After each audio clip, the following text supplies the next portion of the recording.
Okay, so in this video we're going to go through some scheduling secrets. There is, because we know that failing to plan is planning to fail, but sometimes we can plan but we do it the wrong way. So what then happens is we stop planning because all we're doing is chasing our tail and moving our plans along rather than actually executing those plans. Now, we know there are two elements to successful planning. There's the deciding what must get done, and that's when you use your workload calculator. And then there's the scheduling of that plan, of what you must get done. But you've got to schedule it effectively. And as Covey has said, it's not about prioritizing our schedule, it's about scheduling our priorities, getting what's most important into our week first so that it doesn't get crowded out by the stuff that shows up. So there's an ineffective way to schedule and there's an effective way to schedule. So there's lots of ineffective things in this calendar happening in this calendar. So let me point out a couple. Firstly, everything's back to back, as you can see here. Let me just get a better pointer. As you can see, things are back to back. When things are back to back, what's likely to happen is things get pushed along. As you can also see, it's not clear what the next step is. They've got the word proposal. Look at this one here. What the hell does that mean? Safety training. What about it? Going to training or actually preparing for it? As you can see from the actual tasks, they're not tasks. They're not 15 minutes or less. They're actually things that are going to take some time, but also it's not the next step. We need to make sure that we always write the next step. We've got double ups here, and this is actually quite generous, this calendar. Usually there's triple ups and double ups everywhere. So there's not a lot of double ups, but there is one here. So normally ineffective calendars have double ups in them as well. Ring Jeremy, that's a task. It should be down here unless it's time critical. It has to be done at a certain time. Look at catch up with Tracy. There's no time to prepare for Tracy. There's no time to do any follow-up work from any of the meetings or to prepare for any of the meetings. The other thing is pay reviews. Unless it's a tick and flick, the last thing you want to be doing is something that you need to concentrate on so late in the day. Performance appraisal with Margaret. Again, there's no time to prepare and no time to do any work after the appraisal. So this calendar has lots of things wrong with it. It is ineffective. The biggest thing that's wrong with it is there's no time to absorb. So then what happens is a knock-on effect. Things have to get pushed along because they're not getting done. Most calendars are over-ambitious. We're trying to get major things, many major things happening or done in one day. What we want to do is have progress, and what we want to do is aim for one major thing a day. Okay, especially if you're the owner of the business, or you're in a you've got lots of direct reports. So aim for one, maybe two at the most, but you have to make sure you're always making progress, all right? So you need to sequence what you've got. So let's now have a look at an effective calendar. Okay, now this is looking a bit more realistic. We have a team meeting. We have a performance appraisal with Margaret. We have safety training. There's not a lot here. And as you can see, other than there's also time to absorb. So maybe this person hasn't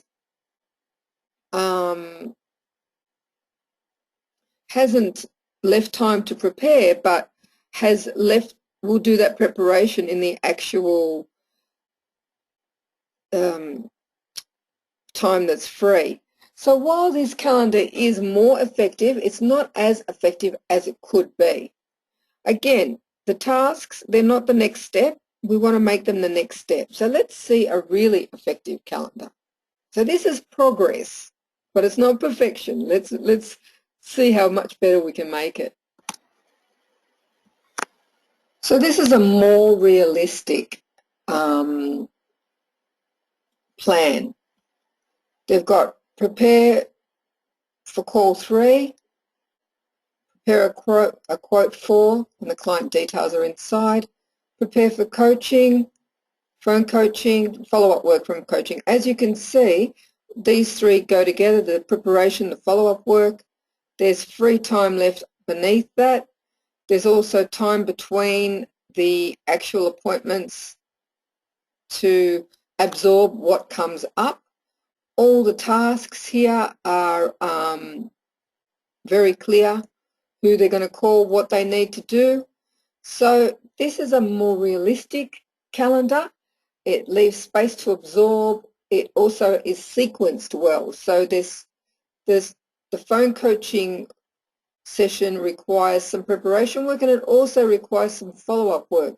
You know, you're not left squeezing in or not preparing as well as you want to for a client and then not getting to the follow-up work because you've got no time to actually get it done. So that's a great sequence as well. So just so you know, if you want to move calendar appointments, you just grab the actual appointment and you can just drag it to a date on your calendar if you've got the calendar visible.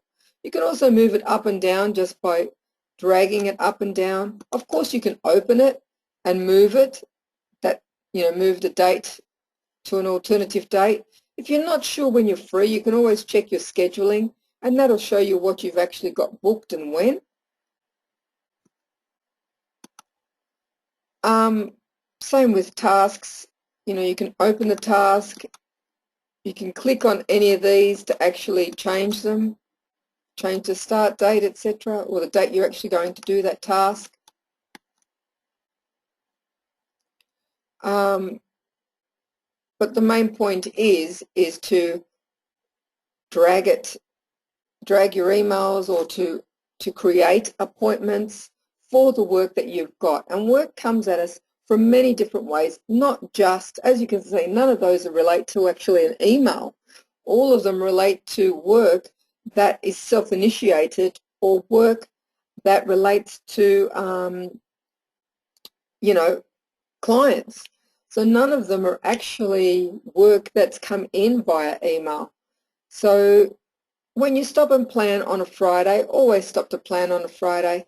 Make sure you stop and consider what you must get into your week first, and then when are you going to do it, and then schedule it in, leaving lots of space for to react, and also so that it reflects not only your projects but your routine work and the sequencing, all very important. So some common planning traps. Planning back-to-back is one. You know, back-to-back never works. It always has a knock-on effect. You're always late or moving things along. Underestimating your reactive time. This does exist. It can never be less than 30%. It can only be more. And the sooner you accept that and become attuned to how much reactive time you need, the less time you'll be moving or managing your calendar, moving appointments along, and the better your results will be, because you'll be really realistic with delivery times, with how much you can actually take on in a day.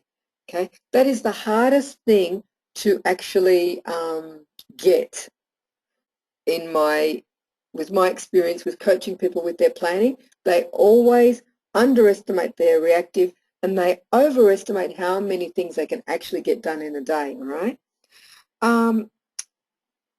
Continuing to allow low priority interruptions, not batching work that's similar. Try to do the same type of work at the same time. You get faster and more accurate. I can't stress it enough. That's why computers are so fast, because they're processing work that's similar in one after another. So batch similar work together so that you're in that frame of mind when you're actually doing that type of work, You're not chopping and changing, going from creative to processing to analytical. You're just doing all processing or all analytical or all creative in batches, okay? Underestimating how long something will take you to do, this is common. It will happen until you get a good feel for how long things take you to do. But don't worry about it. Again, it's all about progress, not about, sometimes it's not about getting it finished. It's just about making a start and getting it moving, and moving it along until you get it finished. Refusing to make appointments to do your own work, massive one. All calendars seem to be filled with appointments for other people, but not to do your own work. So make sure you get these in and you get them in first.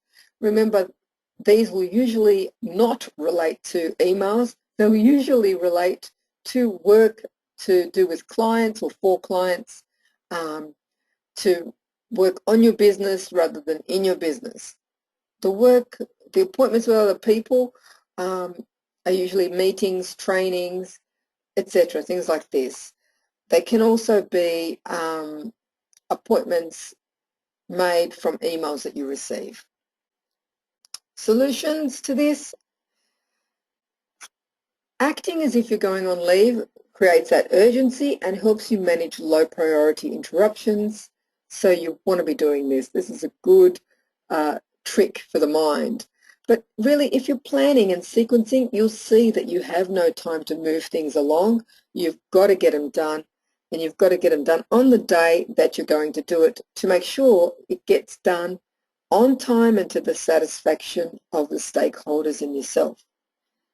Sequence, always write the next step for your titles and your subjects. Make sure that it's not a like, for example, write a book. It is the next step. Allow for reactive time. It's a given. Make sure you include it and have space for it in your day. Allow for preparation and follow-up actions for meetings. It's very important. People complain so much about how ineffective meetings are. Why? Because usually most people aren't prepared for the meetings, especially the chair. The chair needs to be really well prepared for the meeting because they need to control that meeting. So allow time to prepare and allow time immediately afterwards to schedule appointments with yourself to get things done that you said you would do for the meeting, to email anything off, to collect, whatever it is, whatever the actions are, allow time to actually get them done. Make sure you separate your tasks from the appointments. So if it's a task, 15 minutes or less, keep it on the task bar. If it's blocks of work, keep it in the calendar, and be very realistic. Now, on this point, if you the actual accountability for this module is to take a screen print of your calendar and to put it into Dropbox.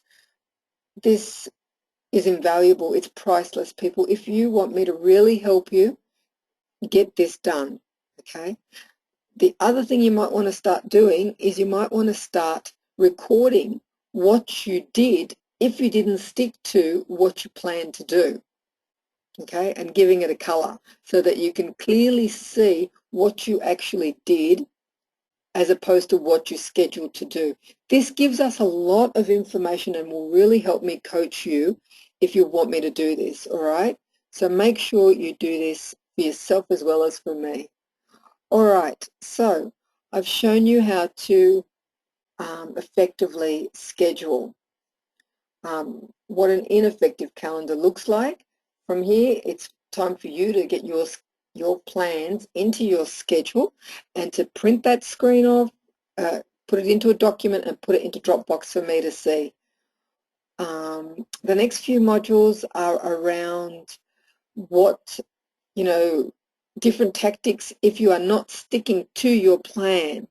So they're invaluable lessons for you to have a listen to. This particular module, Module 4, is really worth $500 on its own. It is invaluable. It is the key to getting control of your results. Okay, I'll leave you to get on with the next module.